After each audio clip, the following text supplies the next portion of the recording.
Bienvenue sur l'Argus.fr. BMW, après plusieurs concepts, présente enfin son premier modèle sur la plateforme Neue Klasse. C'est lui, le iX3, un modèle 100% électrique.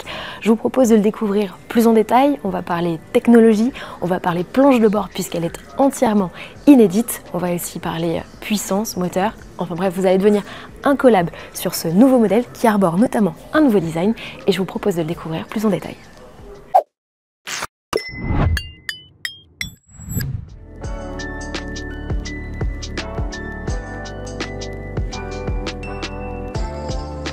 Depuis quelques années, le design des BMW divise, la faute notamment à des haricots de calandre toujours plus gros. Sur le iX3, le constructeur a revu sa copie, comme suggéré par le concept Vision X de mars 2024. Les haricots, positionnés à la verticale, ont été miniaturisés dans l'esprit de la berline Neue Klasse des années 60. Comme sur le XM, les éléments chromés ont entièrement disparu. Les haricots sont formés par des joncs lumineux, tout comme la calandre, qui intègre d'inédites optiques LED à 4 yeux. Véhicule électrique oblige, BMW a travaillé l'aérodynamique du iX3. Le capot est en pente douce, le bouclier accueille une entrée d'air avec des volets actifs et 2 fentes devant les roues pour mieux canaliser le flux d'air. Les poignées de porte sont affleurantes et se déploient dès que l'on s'approche du véhicule. Le design est épuré avec de nombreuses surfaces planes. Les jantes, disponibles en 20 ou 21 pouces, sont carénées et composées à 70% d'allure recyclée. La ligne de toit, légèrement fuyante, aboutit quant à elle sur un béquet au dessin optimisé pour gagner quelques kilomètres d'autonomie supplémentaire. En partie basse, le bouclier accueille un diffuseur composé de mini-ailerons sous le châssis pour améliorer le coefficient de traînée.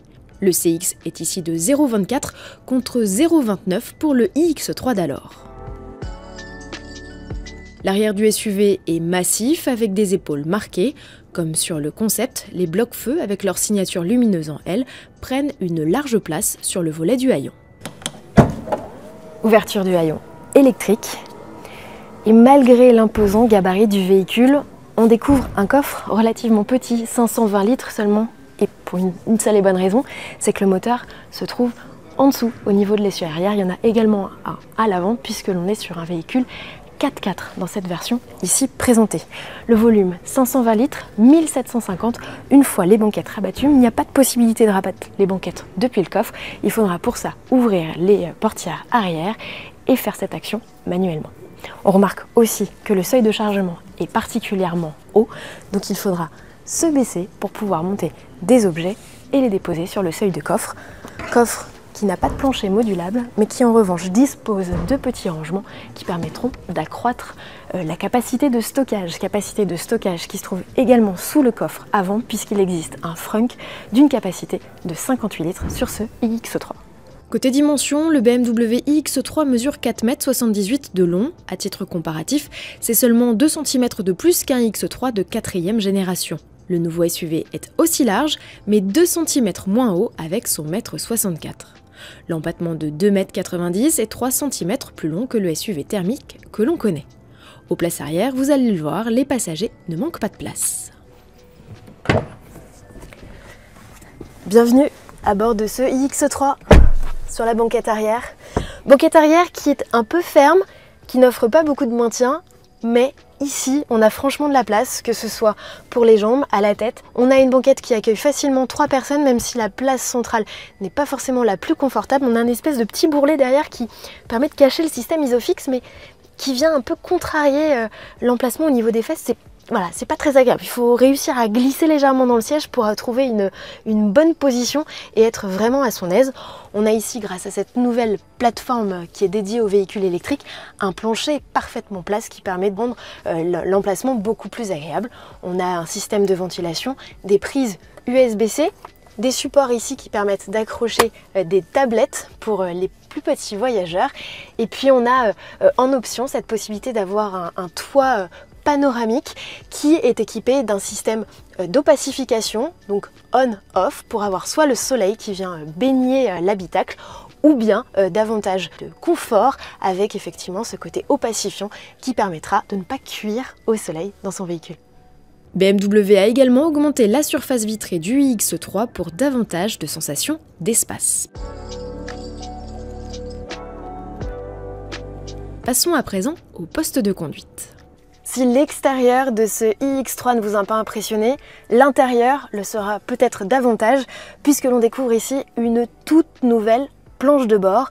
BMW innove, le constructeur a positionné un bandeau qui est composé de 3 écrans 4K en enfilade. La barrière d'écran est entièrement personnalisable. Il suffit de sélectionner les éléments que l'on veut voir s'afficher en cliquant et en faisant un glisser-déposer. Voilà, c'est très simple, c'est vraiment à la carte, c'est hyper didactique, comme sur son smartphone, et ça permet de faciliter l'expérience utilisateur, c'est ce qu'a voulu BMW.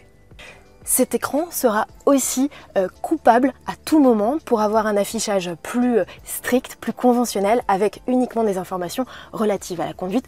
Par exemple, la nuit, on n'a peut-être pas besoin forcément d'avoir tous ces éléments d'information qui sont affichés. L'écran, à la base du pare-brise baptisé Panoramic Vision, mesure 1,10 m de large. Il s'accompagne d'une tablette tactile centrale de 18 pouces de diagonale, dont l'interface est gérée par Android Auto. De quoi télécharger tout un tas d'applications comme sur son téléphone. Cet écran commande toutes les fonctionnalités, ou presque, du véhicule. Notez que les raccourcis ont été grossis pour plus de facilité à l'usage, car la planche de bord ne compte quasiment plus de boutons physiques. Il ne reste plus que le très apprécié bouton du volume de la radio. Il est positionné au niveau de la console centrale avec le sélecteur de vitesse. Le volant plus petit comporte sur sa partie gauche des boutons relatifs aux aides à la conduite et à droite toutes les commandes en lien avec la téléphonie et le système audio. Ils sont facilement accessibles avec les pouces pour permettre au conducteur de ne pas quitter la route des yeux.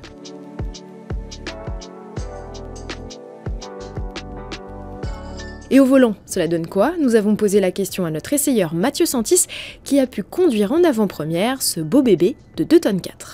Au volant de ce nouveau BMW iX3, on a effectivement ce bandeau à la base du pare-brise, alors qui est très lisible quand on est à l'arrêt, qui est un petit peu plus perturbant au volant. Pourquoi? Parce qu'en fait, on a maintenant 3 niveaux de mise au point en fait à faire avec le regard. On a l'écran central, on a ce bandeau qui est sous le pare-brise, mais qui est un petit peu moins lisible qu'un vrai affichage tête haute qui est projeté dans le pare-brise, et puis on a le paysage classique, donc ça demande quand même un petit peu d'habitude. Après, dynamiquement, cette iX3 qu'on a pu conduire sur les pistes de développement de Miramas, dans le sud de la France, il nous est apparu plutôt bien fait, que ce soit au niveau du confort, de la douceur de conduite, avec notamment un système de freinage régénératif qui va jusqu'à l'arrêt et qui évite justement d'avoir cette transition un petit peu désagréable au freinage sur les voitures électriques. En termes d'aide à la conduite aussi, on a énormément d'évolutions. Pour donner un petit exemple, on a maintenant un système qui permet de simplement regarder dans le rétro. Il y a une caméra qui lie le regard et qui interprète notre envie de changer de fil, et la voiture change de fil toute seule. Donc ça, c'est vraiment révolutionnaire. Encore une fois, c'est à essayer dans des conditions de route classiques et pas uniquement sur piste comme on a pu le faire pendant cet essai. Comme toutes les électriques, on ressent bien sûr un poids assez élevé, mais la plateforme est 10% plus légère que la plateforme précédente. Ça permet d'avoir une voiture assez dynamique.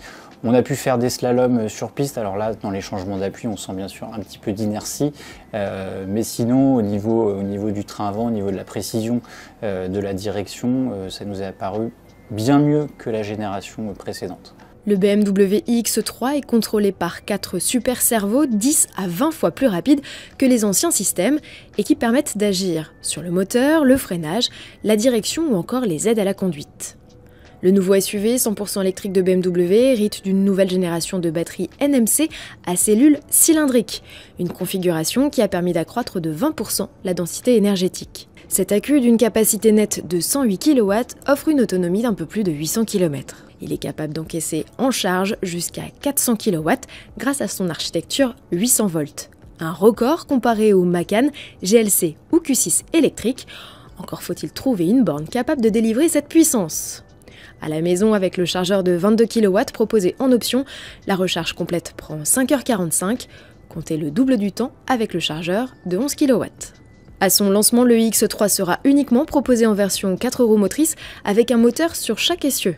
Puissance cumulée de cette version 50 xDrive, 345 kW, soit 470 chevaux. Malgré son embonpoint, le iX3 est capable d'expédier le 0 à 100 en moins de 5 secondes. Une version propulsion avec 650 km d'autonomie devrait suivre. BMW a annoncé un prix autour de 60 000 € pour cette version en Allemagne. Pour ce qui est du marché français, le ticket d'entrée du iX3 est fixé à 71 950 € avec le premier des 3 niveaux de finition. Il s'agit du tarif de la version 4 roues motrices de 470 chevaux. Pour découvrir plus en détail la gamme et les prix, consultez notre article sur le site largus.fr. Vous êtes désormais incollable sur ce nouveau BMW iX3 dont les commandes ouvrent en ce mois de septembre. Les premières livraisons sont, elles, prévues en mars 2026. Ce véhicule, le iX3, sera produit dans l'usine de Debrecen, en Hongrie. L'usine de Munich accueillera, elle, très prochainement en 2026 la future berline qui reposera sur cette même plateforme Neue Klasse. On espère que cette vidéo vous a plu et pour tout savoir de l'actualité auto, je vous invite à rester connecté et à vous abonner à notre chaîne YouTube sur Largus et à notre site largus.fr. À très bientôt. Ciao.